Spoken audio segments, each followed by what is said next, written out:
जय हिंद साथियों, future drops education में आपका हार्दिक स्वागत है। आज अपने जो जिला दर्शन की सीरीज़ की अपने बात कर रहे हैं, तो आज अपने बात करेंगे फलोदी ज़िले की। फलोदी ज़िले की बात करेंगे। देखिए, फलोदी जो ज़िला है उसका जो इसके अंदर क्या क्या है उसके बारे में अपने समझेंगे। कौन कौन से फैक्ट्स हैं जो एग्ज़ाम की दृष्टि से महत्वपूर्ण हैं। एग्ज़ाम की दृष्टि कुछ ऐसे क्वेश्चन है इसके अंदर जो आपको हर एग्ज़ाम में देखने को मिलते हैं, जैसे खिंचन गाँव है, पाबूजी है ना, पाबूजी का जो नाम आता है वो फलोदी से ही आता है। पहले जो जोधपुर के अंतर्गत आता था कोल्लू गांव है ना। तो ये सारी की सारी बातें अपने समेट लेंगे। देखिए, ये जो जिला बना है इसके अंदर क्या क्या है। सबसे पहले तो बात करते हैं कैसे जिला बना, इसकी जो सीमांकन है वो कैसे किया गया। तो देखिए, सबसे पहले अपने बात करें, इसके अंदर 6 उपखंड है। 6 उपखंड को जोड़ा गया, 7 पंचायत समितियों को जोड़ा गया और जो 8 तहसीलों को जोड़ा गया। तब जाके ये जिले का क्या है, इसका स्वरूप आया। तो ये सबसे पहले तो बात ये आपको याद रखनी है कि 6 तो इसके अंदर उपखंड है, 7 पंचायत समितियां हैं और 8 क्या है, तहसीलें हैं। देखिए, 8 तहसीलों की बात करें। देखिए, तहसीलें आजकल आपको पता है आरपीएससी हो, चाहे वो किसी तरीके का पेपर हो, चाहे वनपाल हो, कांस्टेबल हो, आरएस हो, किसी तरीके का पेपर हो, सब के अंदर क्या है, तहसीलें पूछ ली जाती है। जिलों के नाम दे दिए जाते हैं, तहसीलों के नाम दे दिए जाते हैं। मिलान करने को बोल दे, नाम नहीं पता होगा तो क्वेश्चन गलत हो जाएगा। अगर आपको लगभग अगर अंदाज़ा भी हो जाता है 2 या 3 को, अगर तहसीलें को अगर पता होता है तो आप क्या है उसका मिलान कर सकते हैं, क्योंकि उसको एक ऑप्शन और B option, C option, 4 option आते हैं। एक आपको पता है नया ऑप्शन भी जोड़ दिया गया। तो ये जो 4 ऑप्शन में अगर आपको 2 तो आप पहले ही काट सकते हो, अगर आपको थोड़ी 1-2 तहसीलें पता हो। अगर ना पता हो तो फिर आपको प्रॉब्लम आती है। तो देखिए, 8 तहसीलें हैं। कौन कौन सी है? एक तो हो ही जाएगी फलोदी, हो ही जाएगी। दूसरी जो तहसील है वो है देचू। तीसरी जो तहसील है आऊ, ठीक है। और एक जो आती है सेतवाड़ा, एक आती है सेतवाड़ा। 5वीं है घंटियाल कह सकते हैं। आता है लोहावट। कौन सा? लोहावट, ठीक है। एक जो नाम आता है वो बाप, ठीक है, बाप। एक जो नाम आएगा वो आएगा बापिनी। तो ये इसके अंदर तहसीलें शामिल है। सबसे पहले फलोदी, देचू, आहू, सेतवाड़ा, घंटियाली और उसके बाद लोहावट, बाप और बापिनी, ये क्या है इसके अंदर तहसीलें आती हैं। 8 तहसीलें हैं। चलिए, ये बात हो गई। उसके बाद अगर अपने बात करें, देखिए इसके अंदर अगर अपने बात करें, इसके अंदर जो महत्वपूर्ण जो पॉइंट बनते हैं उस इस ज़िले से, फलोदी से, उसकी बात करें तो एक खिंचन गांव का नाम सामने आता है। खिंचन गांव, ये आरपीएससी का फेवरेट क्वेश्चन मान सकते हो। खिंचन गांव कुर्जा वह गिर्द प्रजनन जो केंद्र है वो कहाँ है? खिंचन गांव के अंदर है। चलिए, ये बात आप ध्यान रख सकते हो। कुर्जा और गिर्द प्रजनन केंद्र कहाँ है? तो ये खिंचन गांव के अंतर्गत आता है। ये राज्य का कौन सा? राज्य का 24वां रिजर्वेशन क्षेत्र जो रिजर्व है, ये बात आपको ध्यान रखनी है। अगर बात आए कि भारत मतलब भारत का, देश का या भारत का, ये देश का पहला कौन सा? देश का पहला जो खिंचन गांव है, देश का पहला कुर्जा संरक्षित क्षेत्र है। अभी एग्जाम में आपको पता है पूछा गया, आरएस के एग्जाम में, कि जो राष्ट्रीय जो ऊंट अनुसंधान केंद्र है वो कहाँ है। तो देखिए, इसके बारे में भी अपने कुछ जो मेन जो फैक्ट्स बनते हैं, देखिए इसके बारे में भी अपने देख लेते हैं। एक जो राष्ट्रीय ऊंट अनुसंधान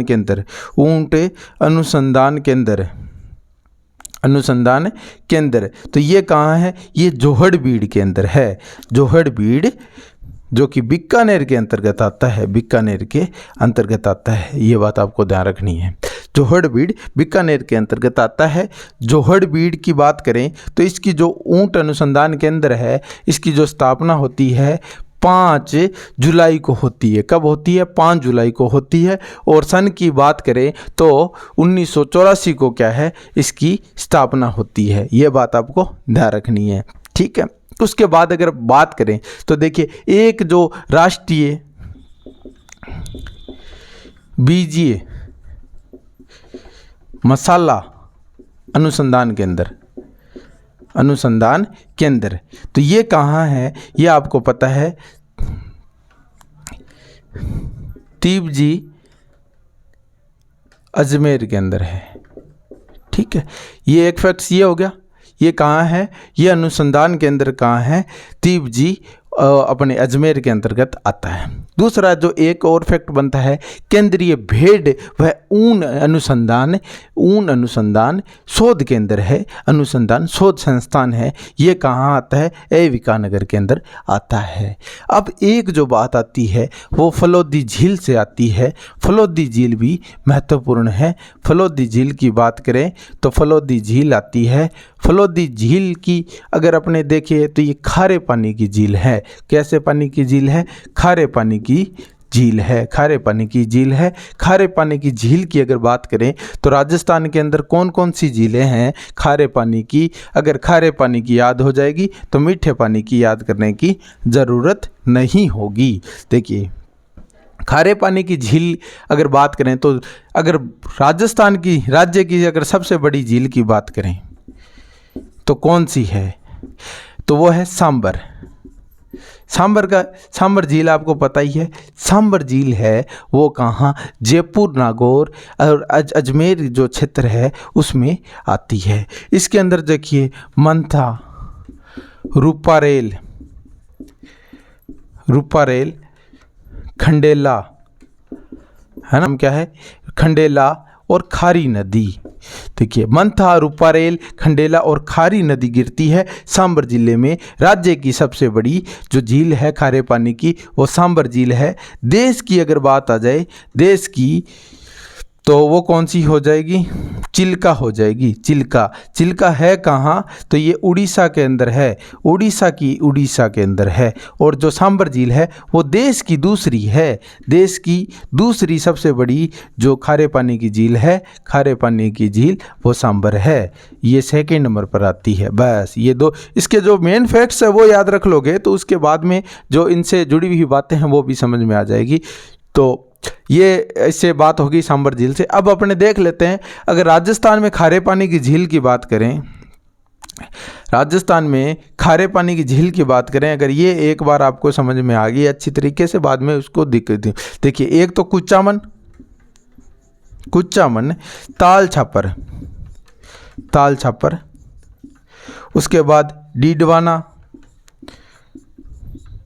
ठीक है, और एक कावोद जो कि जैसलमेर के अंतर्गत आती है, कावोद। उसके अलावा एक फलोदी होगी, एक सांबर होगी, लूणकरण सर,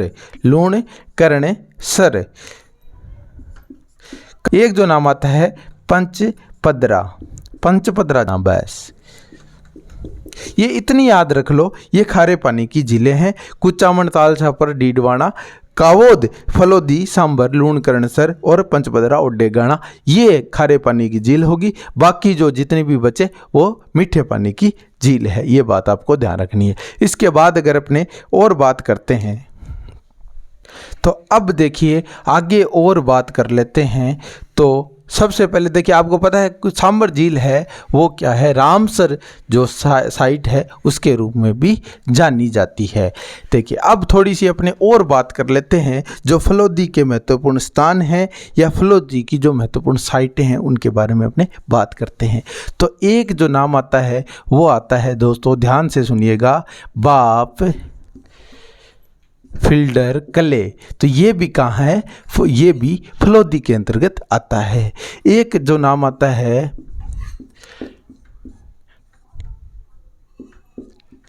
लठियाल माता। लठियाल माता जो ये भी क्या है, फलोदी से संबंधित है। आपसे सिर्फ इतना ही पूछेगा, लठियाल माता का जो है वो संबंध किससे जिले से है, तो फलोदी जिले से है। अच्छा, एक जो दुर्ग आता है फलोदी दुर्ग के नाम से जाना जाता है।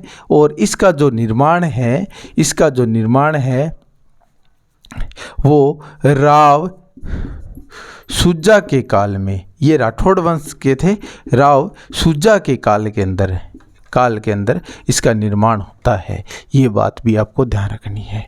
ये मारवाड़ के थे। कहाँ के थे दोस्तों? मारवाड़ के थे। इतनी सी बात और याद रख लेना ताकि चीज़ें सारी की सारी क्लियर हो जाए। एक जो देखो महत्वपूर्ण जो नाम आता है वो लोक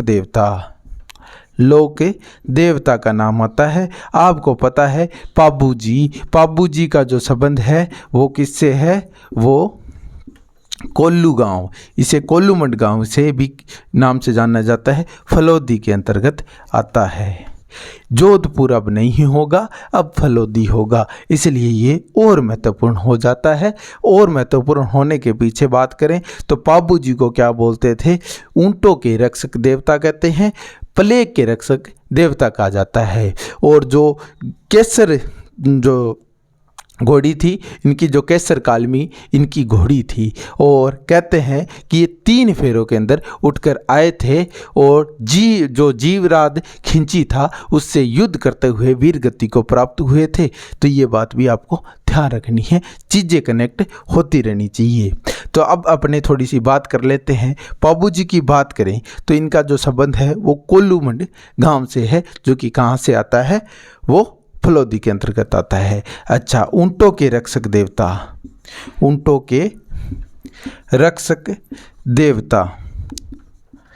प्लेग के रक्षक देवता,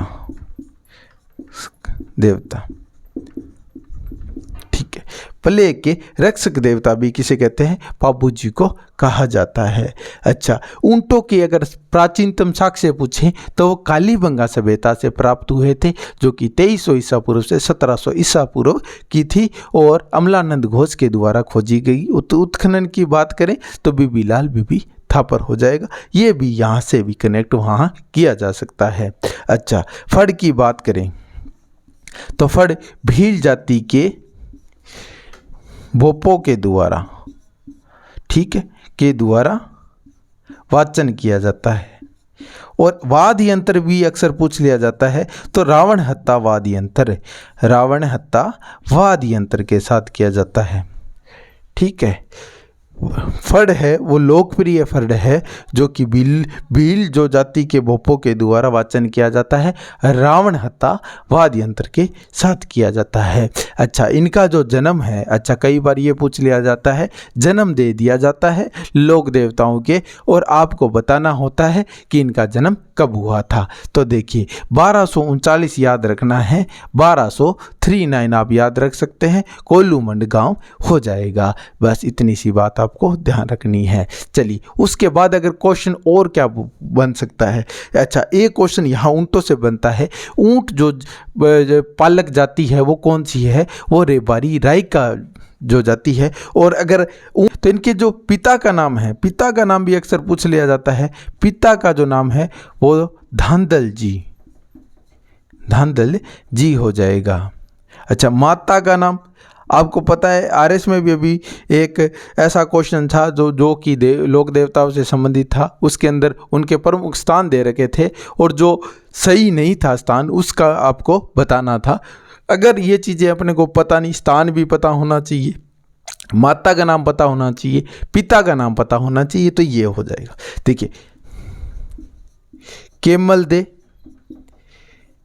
ठीक है, केमल दे इनकी जो माता का नाम है, कमला देवी आता है, केमल देवी नाम आता है। तो ये बात आप ध्यान रख सकते हैं, इसमें कोई बड़ी बात नहीं है। अच्छा, पत्नी का नाम भी कई बार क्या है पूछ लिया जाता है, तो पत्नी का जो नाम है वो क्या है? फुल्लम दे नहीं, सुप्यार दे के नाम से भी जानते हैं, सुप्यार दे के नाम से भी जानते हैं।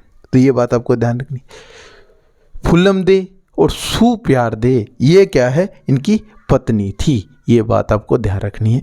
घोड़ी क्या जो है वो कौन सी थी, वो केसर कालमी। और देवल चारनी का नाम आप याद रख सकते हैं, देवल चारनी की घोड़ी थी ये केसर कालमी। और अच्छा, और बात करें तो एक जो अपने पूछ लिया जाता है, मेला का आयोजन कब होता है? मेला का आयोजन अच्छा, मेला का आयोजन है वो कब होता है? वो होता है चैत्र अमावस्या को होता है, चैत्र अमावस्या को होता है। बस इतनी सी बात और याद रखनी है, अमावस्या को होता है। बस ये जो सारे फैक्ट्स से बता दिए, पंचपीरों में शामिल होते। पंचपीरों की बात करें, रामदेव जी, हड़बू जी, मेहा जी, मांगलिया, गोगा जी और पाबू जी पंचपीरों में आते हैं। रामदेव जी का जो संबंध है वो कहाँ से है? वो उड़ू कश्मीर से इनका जन्म होता है, उड़ू कश्मीर से है। रामदेवरा रूणीचा के अंदर है। उनके जो गुरु थे बालीनाथ जी, हड़बू जी और रामदेव जी मौसेरे भाई थे। हड़बू जी के भी जो गुरु थे वो बालीनाथ जी थे। बालीनाथ जी का मंदिर मसूरिया पहाड़ी जोधपुर के अंदर स्थापित है। ठीक है। गोगा जी की बात करें तो एक तो आपको पता है शीश मेड़ी, और एक आता है धुरमेड़ी। धुरमेड़ी है और शीश मेड़ी। शीश जहाँ गिरा वो कौन सी है? शीश मेड़ी। धड़ जहाँ गिरा वो है धुरमेड़ी। इनका जो जन्म है ददरेवा चूरू के अंदर होता है। और इनकी जो शीश मेड़ी है वो कहाँ है? वो ददरेवा चूरू में है। धड़मेड़ी है जिसे धुरमेड़ी के नाम से जाना जाता है। मेड़ी कहाँ है? तो वो नोहर हनुमानगढ़ के अंतर्गत आती है। शीश मेड़ी का पूछ ले तो वो कहाँ है? ददरेवा चूरू के अंतर्गत आती है। बस ये बातें आपको ध्यान रखनी है। इनका जो मंदिर है वो मकबरा नुमा बना हुआ है। और इसका जो वर्तमान स्वरूप है वो किसने? महाराजा गंगा सिंह ने दिया था। ठीक है। इसके बाद अगर और अपने बात करें तो ये जो लोक देवता की श्रेणी में आते हैं वो पांच जो ऐसे लोक देवता जो कि क्या है, पंचपीरों में भी शामिल होते हैं, जिनका नाम पाबू जी का भी नाम इनमें सम्मिलित है। चलिए इसके आगे अपने बात करते हैं। अगर और अपने बात करें, देखिए एक जो पाबू जी का पेनोरमा है वो भी कहाँ है? वो कोल्लू गांव फलोदी के अंतर्गत है। ये बात आपको ध्यान रखनी है। चलिए अब फलोदी से जुड़ी हुई और अपने बातें कर लेते हैं कि जो महत्वपूर्ण भी है और क्या है कि एग्जाम में पूछी भी जाती है। राजस्थान का पहला सोलर पार्क की बात करें तो आपको पता है भड़ला है, जो कि फलोदी के अंतर्गत आता है। ये राज्य का सबसे बड़ा जो सोलर पार्क है, ये बात आपको ध्यान रखनी है। भड़ला सोलर पार्क, ठीक है, फलोदी के अंतर्गत आता है। ठीक है।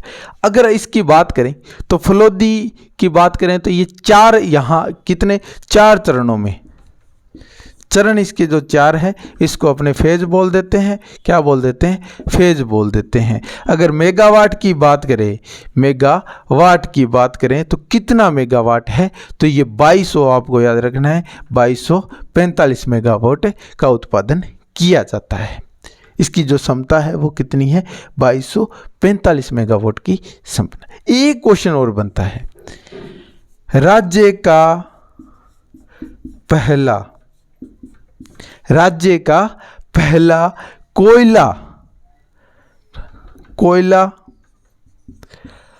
अगर कोयला आधारित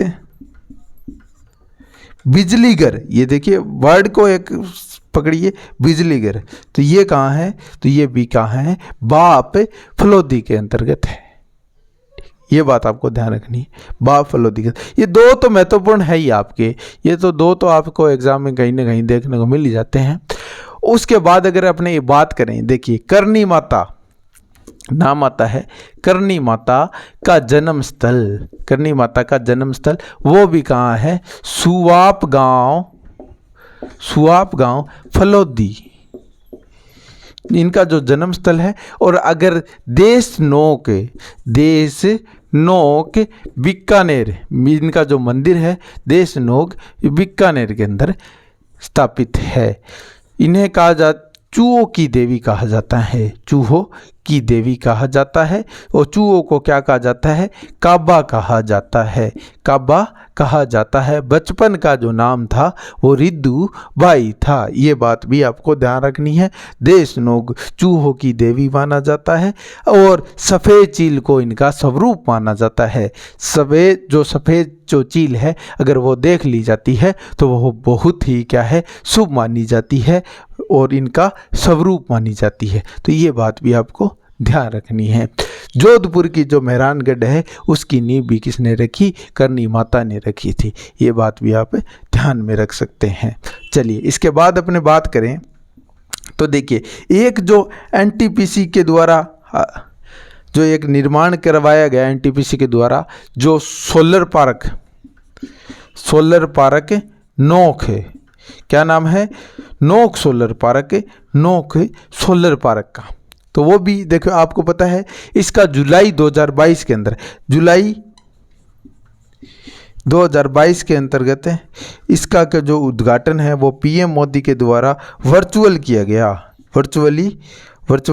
किया गया था इसका उद्घाटन। और ये कब किया गया था? जुलाई 2022 को पीएम नरेंद्र मोदी जी के द्वारा इसका उद्घाटन किया गया। और बात करें तो ये 735 मेगावाट पर 735 मेगावाट सोलर पार्क बनाया है, एनटीपीसी के द्वारा बनाया गया है। एनटीपीसी की बात करें तो राष्ट्रीय ताप विद्युत निगम के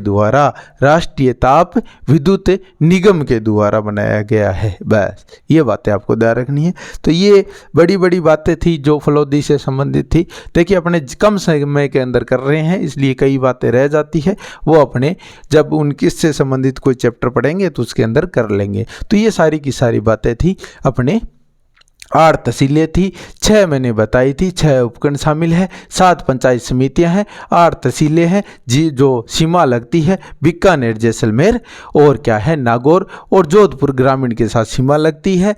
जो पाबूजी का भी संबंध कोल्लूमंड गांव से है और कोल्लूमंड गांव फलोदी के अंतर्गत आता है और इसलिए ये महत्वपूर्ण है। और सोलर पार्क है, बढ़ला सोलर पार्क का भी संबंध कहाँ से है? फलोदी से है। नोक जो पार्क है वो भी कहाँ है? फलोदी से है। करनी माता का जो जन्म स्थल है वो सुआप गांव से है जो कि फलोदी के अंतर्गत आता है।